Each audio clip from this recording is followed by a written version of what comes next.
World of Warships is an epic, action-packed naval battle. This is a game about warships in their purest form.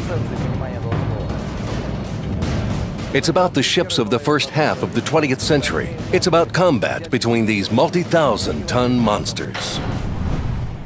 So at the beginning of each battle, it may seem a little slower, especially if you're used to the speed of World of Tanks. You start the battle, you're cruising down in your little ship, and you're like, oh, this is so pretty and everything. And then all of a sudden, you have torpedoes that are being launched at you. You're being shot down by the enemy battleship. You have planes flying all around you. And this, it really gets intense. And all of this is just in a matter of a couple of seconds. So you really have to focus, and it basically keeps you on the edge of your seat. Just imagine, if you will, a dozen battleships, each of which with 16-inch rifles slugging it out. Intermixed into that, the destroyers launching devastating salvos of lethal torpedoes. Then you add the third dimension, you look up and you find yourself on the receiving end of dive bombers, torpedo attack aircraft, and then up at the higher levels is even combat between the aircraft, between the fighters and other fighters and the attacking aircraft. Once you have this massive, complex battle of multi-dimensions happening at the same time, that's where you really start to see World of Warships becomes not just a case of clicking and shooting. It really does become a more strategic case of interactions and tactical thought. So there are going to be 4 classifications of ship available to us in the game. Your carriers, battleships, cruisers, and destroyers.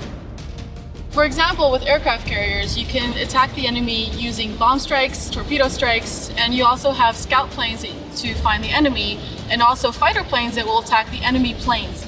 The main class of vessel, of course, is going to be the battleship. Everybody knows what it looks like. I mean, we're on one now.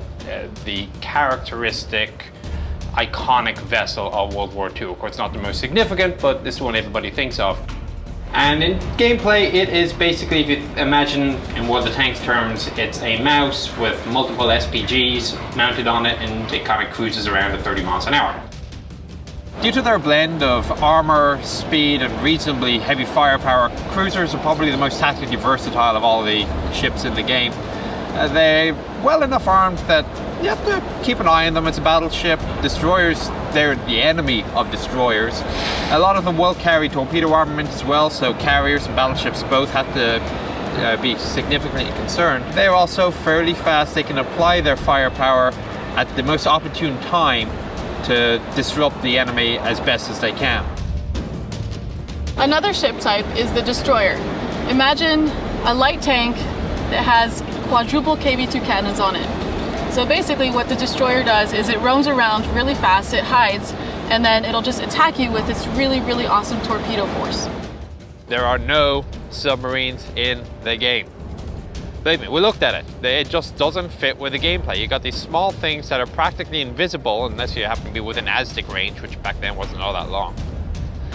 They have devastating firepower, but when detected, let's say they're on the surface, they're gone immediately because they just have no survivability. There really wasn't any way of implementing it, so just for the sake of gameplay, yes, we understand how important the U-boats and the American submarine fleet were in World War II. We are not ignoring the historical reality behind it. It doesn't work in the game. There will be no submarines. A project like World of Warships can't be done simply on the basis of drawings. Well, I guess you could, but the quality wouldn't be the same. As a result, we actually sent a couple of expeditions. Personnel from the development offices in St. Petersburg came over to the US, and we visited, I think it was about 12 ships throughout the southeast and northeast of the US. And we visited everything from destroyers to battleships. Visiting real ships provides a lot of data and material for the game that we couldn't get anywhere else. When we see what the ships look like in real life, it helps us make the graphics authentic and closer to the real deal. I think this is very important to the gamers. When you see a ship with your own eyes, you realize it's not a picture or a model, but a monstrous steel machine which moved and fired its weapons. You come to understand the reality of it, and you get a feeling on what it should be like in the game.